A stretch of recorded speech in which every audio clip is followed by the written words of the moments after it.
श्री कृष्ण प्रिय मित्रों, आज एक बार फिर से स्वागत है आप सभी दर्शक बंधुओं का आपके अपने चैनल दर्पण ज्ञान गागर यूट्यूब चैनल में। प्रिय दर्शक बंधुओं, आज आपके समक्ष फिर से हम एक ज्ञानवर्धक व प्रेरणादायक कहानी लेकर के उपस्थित हुए हैं। प्रिय दर्शक बंधुओं, इस कहानी में गौ माता ने बताया है कि आखिर मनुष्य अपने पूरे जीवन में दुखी क्यों रहता है। प्रिय मित्रों, आज की कहानी में गौ माता ने मनुष्य के गरीब होने के 3 कारण बताए हैं और वास्तव में ये 3 कारण कलयुग के समय में बिल्कुल सत्य हैं। तो प्रिय मित्रों, आज की ये कहानी बहुत ही ज्ञानवर्धक व प्रेरणादायक है, इसलिए आप सभी दर्शक बंधुओं से एक छोटा सा निवेदन है कि आज की इस कहानी को पूरा व अंत तक अवश्य सुनिएगा। प्रिय मित्रों, आज की इस कहानी को सुनने के बाद में अर्थात जिस मनुष्य ने ये कहानी मन लगाकर सुन ली वो अपने जीवन में कभी भी गरीब नहीं रहेगा। लेकिन प्रिय बंधुओं, यदि आप ये चाहते हैं कि आप पर मां लक्ष्मी की कृपा सदैव ही बनी रहे और आपके घर में सुख समृद्धि हमेशा निवास करती रहे, तो आप इस कहानी को पूरा व अंत तक अवश्य सुनिएगा। क्योंकि प्रिय मित्रों, आधा अधूरा ज्ञान किसी भी काम का नहीं होता है। प्रिय मित्रों, ये कहा जाता है कि गाय को मनुष्य के कल्याण के लिए इस धराधाम पे भेजा गया है। दोस्तों, कहा गया है जब देवता और असुरों के बीच समुद्र मंथन हुआ था तो उस समय समुद्र के गर्भ से कई रत्न उत्पन्न हुए थे और उन्हीं में से एक रत्न गौ माता भी बताई जाती हैं। प्रिय दर्शक बंधुओं, कहा जाता है कि गौ माता को 33 कोटि देवी देवताओं का आशीर्वाद प्राप्त है और ये माना गया है कि समुद्र मंथन से उत्पन्न गाय माता को मनुष्य के कल्याण के लिए कलयुग में भेजा गया है। प्रिय मित्रों, इसीलिए गौ माता ने मनुष्य कल्याण के लिए इस कहानी में 3 बातें बताई हैं और वास्तव में प्रिय मित्रों, ये 3 बातें मनुष्य कल्याण के लिए ही बताई गई हैं। आज की कहानी में गौ माता के द्वारा बताई हुई इन 3 बातों के लिए आप सभी दर्शक इस कहानी को पूरा अवश्य सुनिएगा। इससे पहले प्रिय दर्शक बंधुओं, आपसे हमारा निवेदन है कि यदि आप हमारे इस चैनल दर्पण ज्ञान गागर यूट्यूब चैनल पर पहली बार दर्शक मेहमान बंधु बनकर आए हैं तो प्लीज आप हमारे इस चैनल को सब्सक्राइब अवश्य कर लें।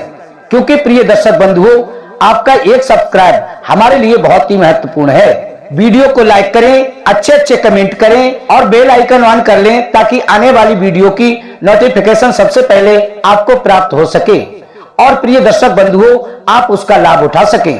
तो आइए प्रिय मित्रों, आपका अधिक समय बर्बाद न करते हुए देखते हैं इस प्यारी सी कहानी की ओर और हो सके तो अपने सगे संबंधियों व मित्रों तक इस गौ माता की कहानी को अवश्य शेयर कीजिएगा ताकि उन्हें भी इस कहानी का फल प्राप्त हो सके, अर्थात वो इस कहानी को सुनकर लाभ उठा सके। प्रिय दोस्तों, प्राचीन समय की बात है, एक छोटे से नगर में एक किसान अपनी पत्नी के साथ रहा करता था। किसान के घर की स्थिति बहुत ही खराब थी, अर्थात वह किसान बहुत ही गरीब था। प्रिय दर्शकों, किसान की पत्नी के गर्भ से एक छोटे से नवजात शिशु की प्राप्ति हुई थी, तो वह किसान व उसकी पत्नी एक पुत्र रत्न को प्राप्त करने के बाद अत्यंत प्रसन्न होते हैं और उसके घर में अत्यधिक खुशहाली आ जाती है। परंतु प्रिय मित्रों, जब किसान का छोटा सा वो नवजात शिशु धीरे धीरे बड़ा होता जाता है तो उसे दूध की अधिक आवश्यकता होती है और उस किसान के घर में ऐसा कोई पशु नहीं था कि जिसका वह किसान दूध निकालकर अपने उस नवजात शिशु को पिला सके। तो प्रिय मित्रों, इस बात को लेकर के किसान बड़ा ही धर्म संकट में पड़ जाता है और अपने मन में विचार करने लगता है। और एक दिन उस किसान का मित्र आकर उसे बताता है, हमारे इस नगर से कुछ मील दूर एक वन में एक ऋषि रहते हैं और उनके पास एक बहुत ही सुंदर गाय है। अगर आप उस गाय को उन साधु महाराज से मांगकर ले आते हैं तो आप अपने पुत्र को प्रतिदिन उस गाय का दूध निकालकर पिला सकते हैं। प्रिय दर्शक बंधु, जैसे ही उस किसान का मित्र दूसरे ही दिन सुबह के समय अपने घर से उस नगर से मीलों दूर उस वन की ओर चल देता है और प्रिय दर्शक बंधुओं, चलते चलते उसे शाम हो जाती है, मगर वह किसान उस ऋषि के पास पहुंच जाता है और उनके पास पहुंचकर उन्हें सादर प्रणाम करता है। और प्रणाम करने के बाद में वह किसान उस ऋषि से कहता है कि हे ऋषिवर, मैं इस वन से मीलों दूर एक नगर में रहता हूँ और वहां से मैं आपके पास आया हूँ। तभी वह ऋषिवर कहते हैं, कहिए वत्स, आपका किस कारण से यहाँ आना हुआ है, मुझे स्पष्ट बताइए। तभी वह किसान कहता है, मेरे घर में अभी अभी एक नवजात शिशु ने जन्म लिया है उसको पिलाने के लिए मेरी पत्नी के पास दूध नहीं है, इस कारण से मेरा बच्चा भूखा प्यासा रहता है। तभी मेरे एक मित्र ने मेरे पास आकर आपके पास गाय होने की बात बताई। इसलिए हे रिसीवर, मैं आपसे निवेदन करता हूँ कि आपके पास जो गाय है आप मुझे उस गाय को दे दें, जिससे मैं अपने पुत्र की दूध की भूख को शांत कर सकूं। प्रिय मित्रों, इसके बाद में उन ऋषि से कहता है कि हे ऋषि महाराज, इसके बदले में आप जितनी मुद्राएं मुझसे मांगोगे मैं आपको दे दूंगा, परंतु आपसे मेरी ये विनती है कि ये गाय आप मुझे दे दीजिए। इसके बाद प्रिय मित्रों, वो ऋषि उस किसान की बात को सुनकर हंसने लगते हैं और कहते हैं कि हे प्रिय बालक, खैर कोई बात नहीं, यदि तुम्हारे पुत्र को दूध की भूख है और उसे दूध प्राप्त नहीं हो रहा है तो तुम्हारे पुत्र के लिए इस गाय को तुम निःशुल्क ले जा सकते हो, परंतु मैं इस गाय को तुम्हें देने के बदले में एक भी पैसा नहीं लूंगा, क्योंकि मैं एक ऋषि हूँ और किसी साधु संत को और वनवास काटने वाले इंसान को धन की कोई आवश्यकता नहीं होती। इसलिए तुम इस गाय को निःशुल्क ही ले जा सकते हो, परंतु इस गाय को ले जाने से पहले मेरी आपसे कुछ शर्तें हैं और उन शर्तों को तुम्हें मानना होगा। तो प्रिय दर्शकों, उसके बाद में वो ऋषि उस किसान से कहने लगते हैं कि हे किसान, कहते हैं कि जिस घर में गौ माता जाती हैं उस घर में सुख और समृद्धि, लक्ष्मी और वैभव गाय के पीछे पीछे स्वयं ही चले जाते हैं, क्योंकि गाय को 33 कोटि देवी देवताओं का आशीर्वाद प्राप्त है। और इसी कारणवश जिस घर में भी ये गौ माता जाती हैं उस घर में सुख और समृद्धि स्वयं ही पहुंच जाते हैं। इसलिए इसके भूख के समय पर चारा पानी और रहने सहने की व्यवस्था उचित समय पर रखना। प्रिय दर्शक बंधुओं, इसके बाद वो रिसीवर उस किसान से कहते हैं कि हे किसान, ये भी कहा जाता है कि जिस घर में गाय माता जाती हैं उस घर में कभी भी धन धान्य की कमी नहीं रहती है, क्योंकि जिस घर में गाय माता जाती है उस घर में गाय के पीछे पीछे सुख समृद्धि, धन दौलत, सुख वैभव स्वयं ही पहुंच जाता है, अर्थात रिद्धि सिद्धि का दाता और भाग्य का विधाता जाता है। यानी कि स्वयं माता लक्ष्मी के मानस पुत्र भगवान श्री गणेश भी चले जाते हैं। इसलिए तुम इस गाय को रोज सुबह उठते ही घर में पहली बनी रोटी अवश्य ही खिलाया करना।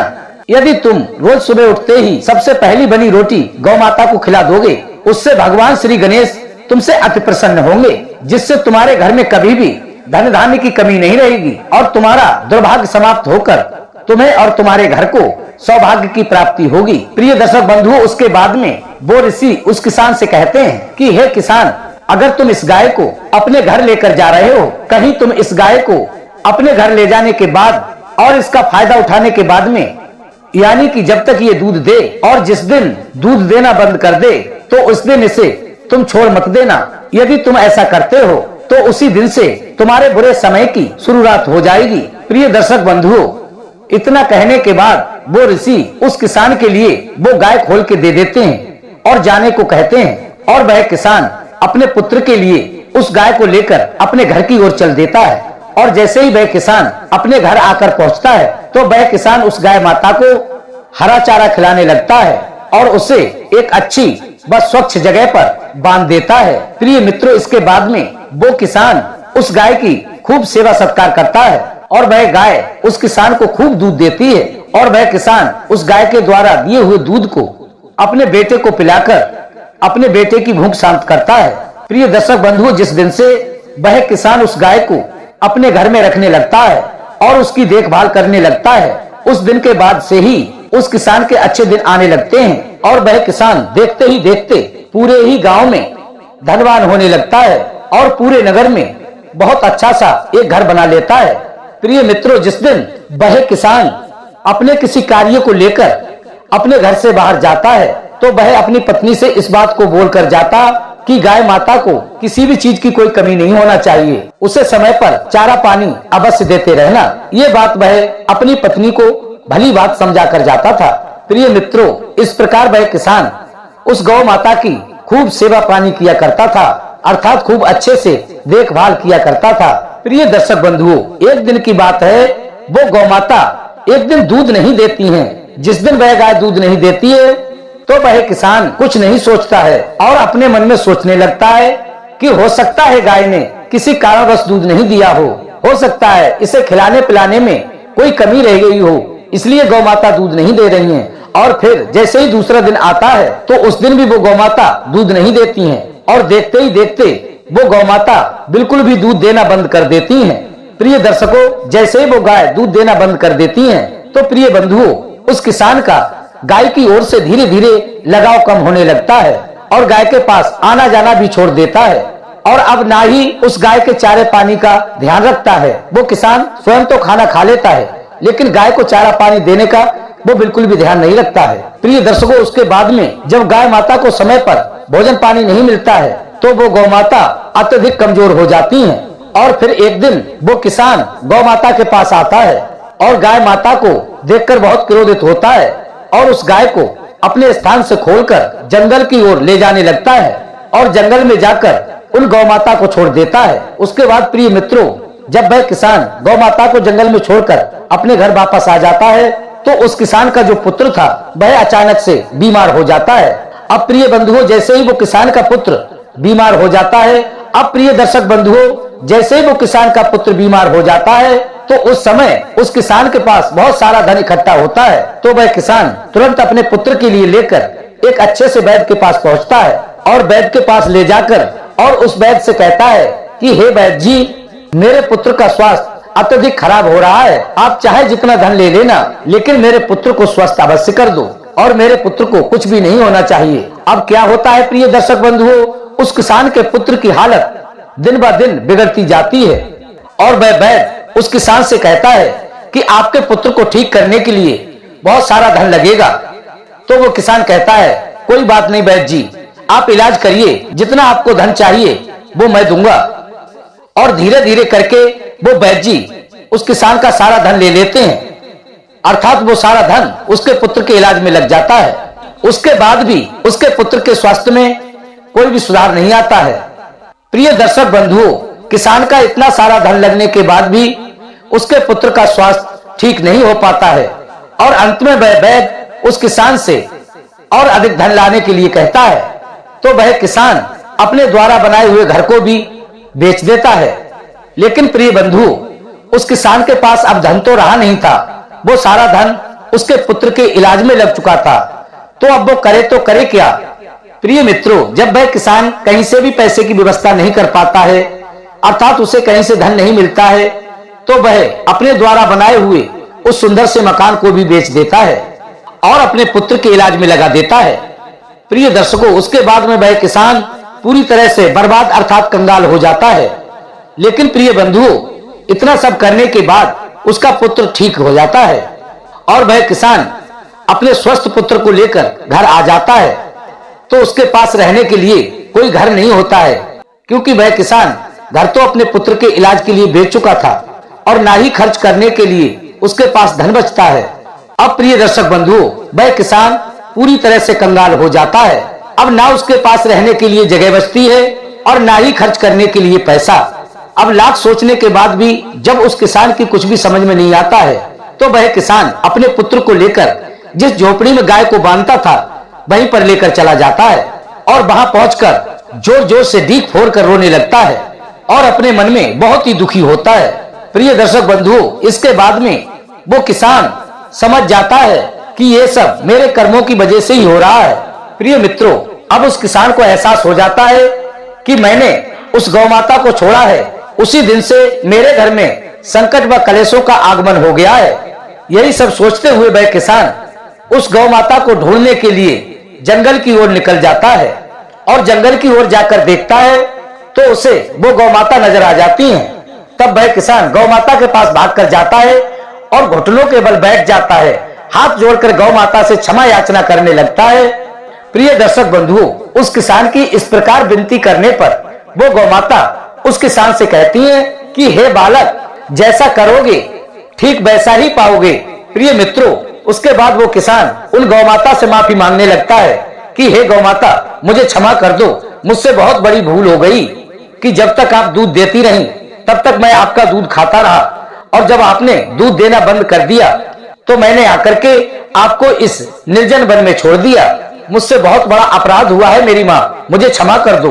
तभी वो गौ माता उस किसान से कहती है कि हे दुष्ट किसान, अगर ऐसी ही बात है तो मैं तुम्हें आज 3 ज्ञान की बातें बता रही हूँ और इन 3 बातों पर आज के बाद तुम्हें हमेशा अमल करना है। तो प्रिय दर्शक बंधुओं, इसके बाद वो गौमाता उस किसान को 3 बातें समझाने लगती हैं और कहती हैं, सुनो।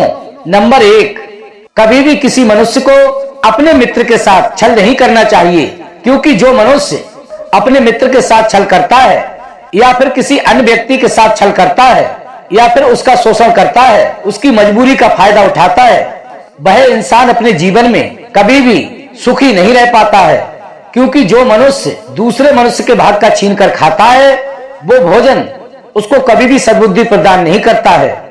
इसलिए कभी भी किसी भी मनुष्य को किसी के साथ छल और उसका फायदा नहीं उठाना चाहिए। प्रिय मित्रों, उसके बाद में दूसरी बात बताने लगती हैं कि हमें कभी भी अपने धन व बल पर अभिमान नहीं करना चाहिए और ना ही कभी अपनी इच्छाओं पर हावी होने देना चाहिए। क्योंकि जो मनुष्य अपने समय पर और अपने धन पर और अपने आप पर गर्व करता है, वह मनुष्य अपने जीवन में अवश्य ठोकर खाता है। प्रिय दर्शक बंधुओं, क्योंकि हर मनुष्य का समय एक जैसा नहीं होता है, इसलिए कभी भी किसी मनुष्य के लिए किसी के साथ छल उसका फायदा नहीं उठाना चाहिए। क्योंकि प्रिय दर्शक बंधुओं, हर मनुष्य का समय एक जैसा नहीं रहता है। हमेशा कभी भी देख लेना, जो पहाड़ों में व जंगलों में पत्ता होता है, वो पत्ता कभी पत्थर के नीचे होता है, कभी पत्थर के ऊपर होता है। ठीक इसी प्रकार से समय एक ऐसी घड़ी है जिसको बदलते कभी भी समय नहीं लगता है। इसलिए कभी भी किसी मनुष्य को अपने समय व धन पर और अपने मन पर कभी भी गर्व नहीं करना चाहिए। प्रिय दर्शक बंधुओं, इसके बाद गौमाता तीसरी बात बताने लगती हैं और कहती हैं, ध्यान से सुनना कि कभी भी किसी भी मनुष्य को अपने घर के मामले में अन्य लोगों से राय नहीं लेनी चाहिए। क्योंकि प्रिय मित्रों, कहा जाता है, यदि हमारे घर में लड़ाई झगड़ा हो और अगर हम उस झगड़े के बारे में हमारे पड़ोस के लोगों से किसी अन्य चीज के बारे में राय ले रहे हैं, तो वो लोग हमेशा ही काम को बिगाड़ने के बारे में बात करेंगे। इसलिए कभी भी प्रिय मित्रों, अपने किसी कार्य के लिए बाहर के लोगों से सलाह मशवरा नहीं करना चाहिए, अर्थात बाहरी लोगों से नहीं पूछना चाहिए। और साथ ही अपने घर की बातों को बाहरी लोगों को कभी भी नहीं बताना चाहिए। घर की बात को घर में ही सुलझाना चाहिए। प्रिय दर्शक बंधुओं, ये 3 बातें गौमाता उस किसान को बताती हैं और वो किसान उसी समय उन गौमाता को पकड़कर अपने घर ले आता है और पुनः लाकर उसी स्थान पर बांध देता है जहां गौमाता को पहले बांधता था और उन्हें समय पर चारा पानी देने लगता है। फिर से उनकी अच्छे से देखभाल व सेवा करने लगता है और गौमाता द्वारा बताई हुई उनकी 3 बातों पर अमल करता है।